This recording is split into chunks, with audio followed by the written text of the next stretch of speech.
Bonjour bien-aimés frères et sœurs, le Seigneur est merveilleux, sa grâce est sur nous ce matin. Nous venons encore dans la présence de notre Dieu pour partager la parole. Et le thème de notre méditation ce jour, c'est « Suis-je le gardien de mon frère ?» La responsabilité que nous avons les uns sur les autres. Pour cela, nous disons merci à notre Seigneur, à notre Dieu Tout-Puissant pour le don gratuit, la parfaite santé et la vie de Jésus-Christ en nous. Parce qu'il est celui qui ne sommeille ni ne dort, il veille sur nous et il nous garde au centre de sa volonté parce qu'il est bon. Que toute la louange revienne à notre Père. Nous allons lire dans la Genèse, le chapitre 4, le verset 9, la Bible déclare « L'Éternel dit à Caïn, où est ton frère Abel ?»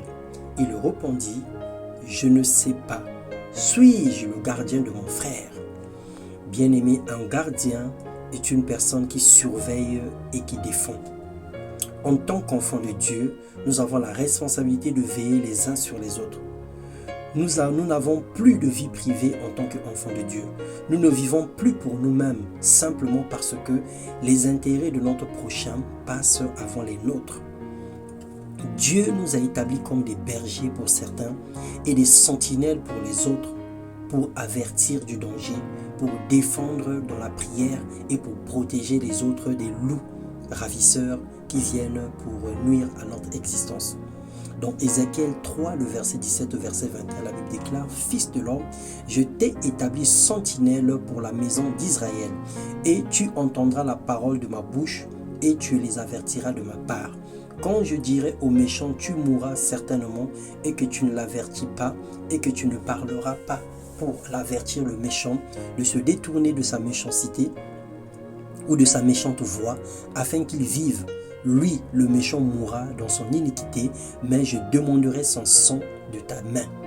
Et si tu avertis le juste de ne pas pécher, et que le juste ne pêche pas, il vivra certainement, car il s'est tenu pour averti. Et toi, tu as délivré ton âme. Vivre dans son confort sans se soucier des autres est une forme d'insensibilité que Dieu réprimande. Ne pas se soucier du salut des tiers est aussi un mal que Dieu condamne. Bien-aimés, restons fermement attachés à l'espérance que nous reconnaissons comme vraie, car celui qui nous a fait la promesse est digne de confiance. Et veillons les uns sur les autres pour nous encourager mutuellement à l'amour et à la pratique du bien. Portons les fardeaux des uns des autres et nous allons accomplir ainsi la loi de Christ, selon Galates 6, 2.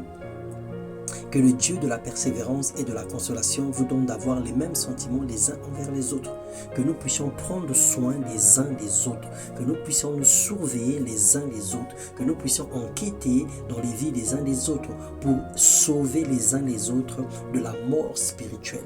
Ne sois pas frustré, ne sois pas contré ou encore ne sois pas, on va dire,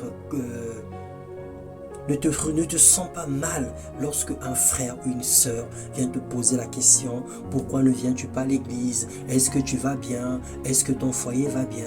Ne pense pas que c'est un esprit de contrôle. Au contraire, ce frère veut servir le Seigneur en veillant sur ta vie. Bien entendu que nous devons faire attention à certaines personnes qui viennent juste pour avoir de l'information. Mais sinon, le Seigneur nous appelle à surveiller les uns les autres, à prendre soin des uns et des autres. Alors que Dieu te fasse du bien et que Dieu te donne la responsabilité sur plusieurs parce que tu es leader.